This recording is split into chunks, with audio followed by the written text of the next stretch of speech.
80s science fiction. So weird, but we all enjoy it. And we all enjoyed it so much that they made a game out of it called Cyberpunk 2020 that pretty much encapsulates everything that you want out of 80s science fiction. If you enjoyed Blade Runner, if you enjoyed Fifth Element, if you enjoyed, Judge Dredd, I mean, you'll find everything here. And it all culminates in a 80s vision of a dystopian future with corporations pretty much running everything from, how cities are laid out and how the world works to actually waging wars and making governments completely superfluous. So, this game, it was published in about the 80s, early 90s is pretty much when I think the last supplement really came out for it. And the art and feel match everything that you'd want out of the 80s for science fiction. All of the art is that weird sci-fi noir kind of grittiness to it, as well as, what we now view as just some of the stupidest things, like this cop picture with his headgear. That's just kind of dumb looking. And, but that's what they envisioned the future being in the 80s. And so throughout the book, this art is prevalent to kind of really immerse you in this 80s science fiction so that you never forget that this isn't, 90s, 2000s science fiction vision. This is 80s, rock and roll, just that's the feeling. And it's actually even reflected in how it's written, because this matches a style that is similar to Western games, desynced Star Wars, and the fact that they constantly have characters talking to you as a reader, kind of filling you in on things with slang and dialogue that matches what you'd imagine, again, that dystopian 80s feeling. And it's throughout every chapter intro and everything. And it also mirrors that 80s game design in the sense that it's system heavy to the nth degree.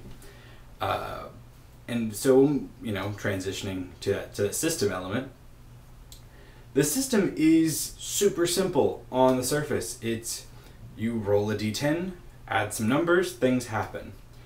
But that complexity comes in when you're rolling to hit someone, you also have to roll hit location and deduct damage and body part damage. And it begins to get very table heavy too, because as with anything with guns, cover becomes all important, because when bullets start flying, it's supposed to feel dangerous. And especially in Cyberpunk, they made it really, really dangerous because there's a 1 in 10 chance that that bullet's going to find your head. And I've played Cyberpunk about 6-7 sessions, and every time a headshot rolls up, no one survives, because you take double damage, and half the amount of damage to kill you is needed for your head. So it's really this awful amalgamation of get wrecked if you get shot in the head. So that's really my biggest gripe about the game, is simple, super easy. Combat, super simple. However, super, super duper lethal.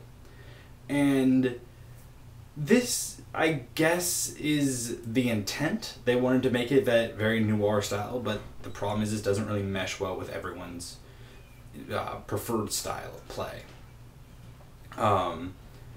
But, fast forwarding out of that lethality of the system, you move into the other side of the system, which is that character creation and everything else is super narrative and character focused. Because by that I mean, right from the get-go, you have a life path system. It's 8 pages of life path generation. It is very in-depth and very, very engaging in the sense that you end up rolling up these characters that you may not have even conceived of when you originally set out to play Cyberpunk 2020. And I actually have seen a lot of players become very excited about this life path system because it allows them to either pick what they wanted or to roll randomly and generate and have to, you know, piece together point A to point B and figure out what was in between them and make it all one cohesive narrative and create these very engaging, very interesting backgrounds and stories. So, I mean, that pretty much, in the scaling in Cyberpunk, I honestly can't speak too much on because, as I said before, the lethality is very, very intense. It uses a system where you earn experience points and then you use those experience points to buy something, which is, I actually really like that as an experience system. I think it kind of allows you more control over how you evolve. But in the case of Cyberpunk, the lethality is so incredibly high that if you don't spend your points really quickly, if you don't rack up enough of them, you could very well end up in a ditch before, you know, you buy your first increase, due to the fact that that 1 in 10 chance that it's going to be a headshot, and, you know, someone, you know, catches you in the jaw with a fist, that still might take you down because everyone's cyber enhanced. But overall, I give Cyberpunk a 3 out of 5 for the sole reason that while it's got a really cool world and a really simple system, it's really held back by the fact that lethality is so prevalent and so out of control, in the sense that to mitigate it is very difficult, unlike other games where it's like, okay, well, I just won't get into a fight. Well, Cyberpunk is based on the idea of getting into a fight eventually, but the problem is, once you get in that fight, you could die just because, you know, some kid who's way lower level than you pulls a trigger on a gun and blows your brains out. And that's the end of your character you've been playing for 6 months. So that's why I give it a 3 out of 5. But I hope you found this review helpful, or intriguing, or infuriating. Preferably not infuriating, though. But if you got any comments, questions, concerns, anything, leave them down in the comments below. And go check out some more videos, go learn about some other RPGs, and if you want to start a game, just start leaving comments and try and find players, because that's really the only way we're ever going to find other people to game with. So